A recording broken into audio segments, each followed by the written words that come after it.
Hello everyone, my name is Abhi Bhardwaj. I'm back with lecture series on science.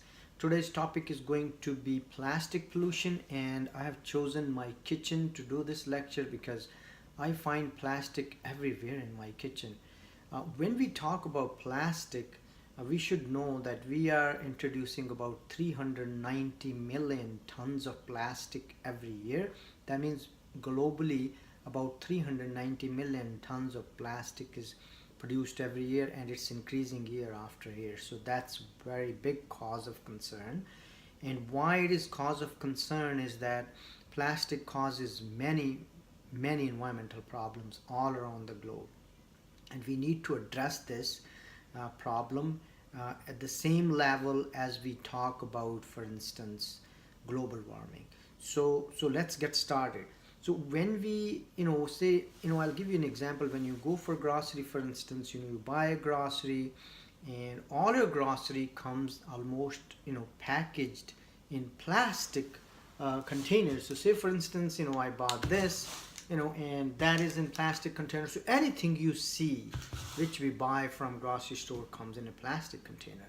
When we get the grocery, they give us bags where there's again plastic uh, used, and all that plastic ends up in our homes.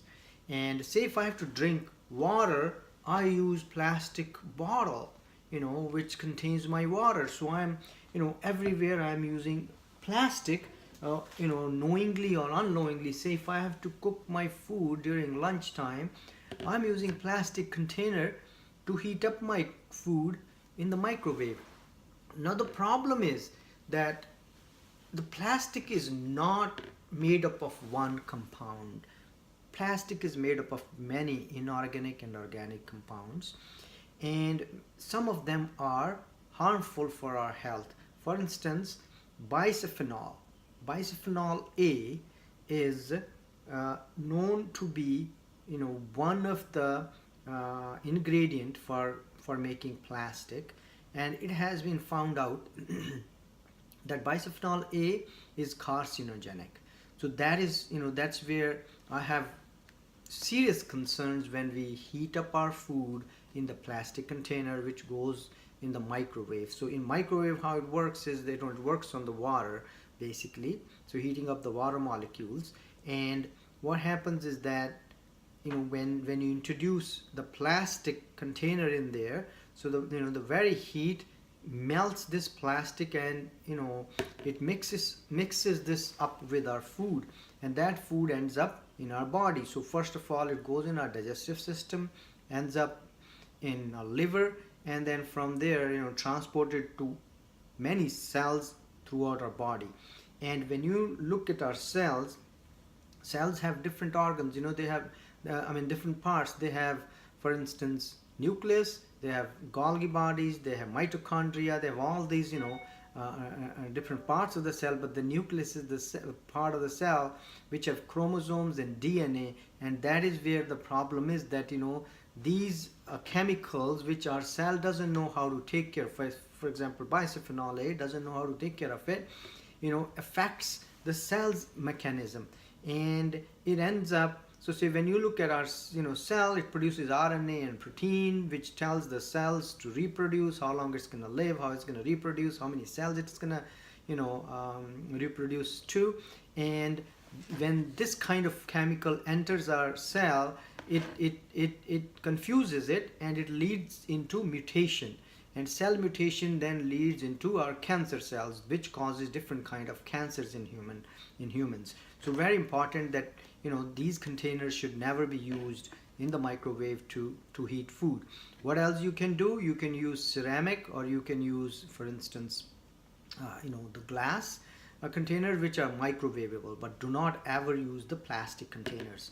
Other problems you see all around the globe, say as I mentioned, about 390 million tons of plastic being introduced every year.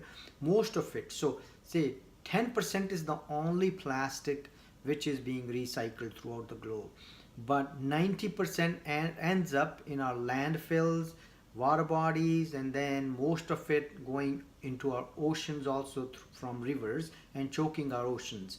So, and when you talk about ocean plastic pollution, it's not only, coming from human civilizations through, through the rivers and other water bodies, but it is also coming from all the cargo ships we have, which does a lot of plastic pollution within the ocean, the cruise liners, and then we have navy ships throughout the world, different countries. So they are all adding up to the plastic pollution within the oceans. And when you look at the numbers, it's about 70 to 80% of the pollution in the ocean is plastic pollution, and this is leading cause of many,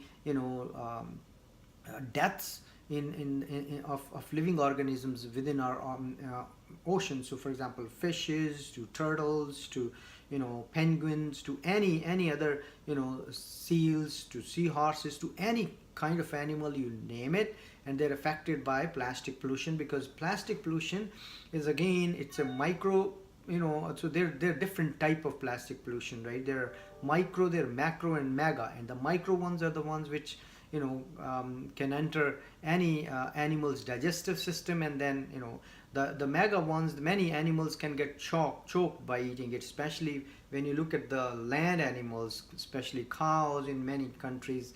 To other animals, they also eat the plastic, either plastic bags or some form of plastic, which chokes them to death. So many animals are being affected adversely by this menace.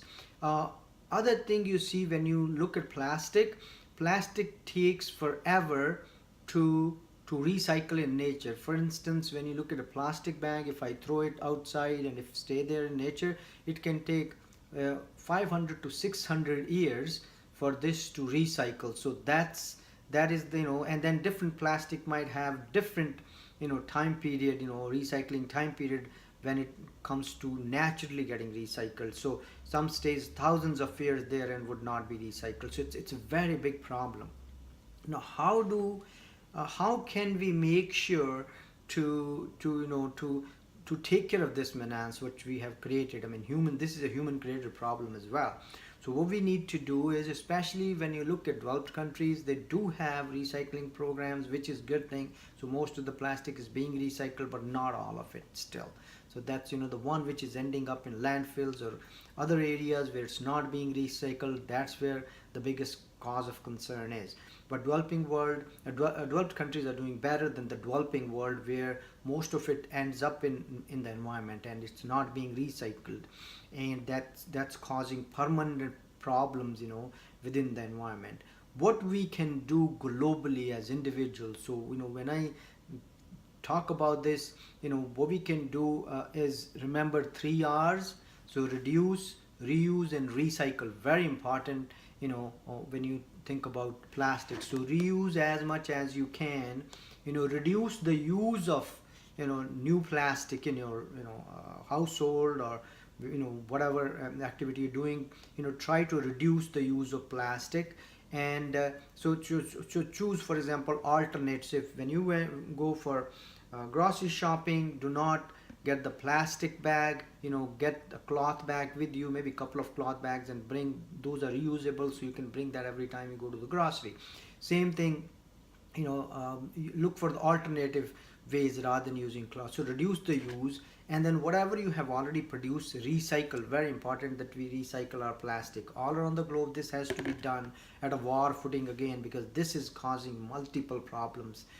So what we need to do is remember these 3 R's: reduce, reuse, and recycle. And I think that's the key in tackling this problem. Thank you for watching.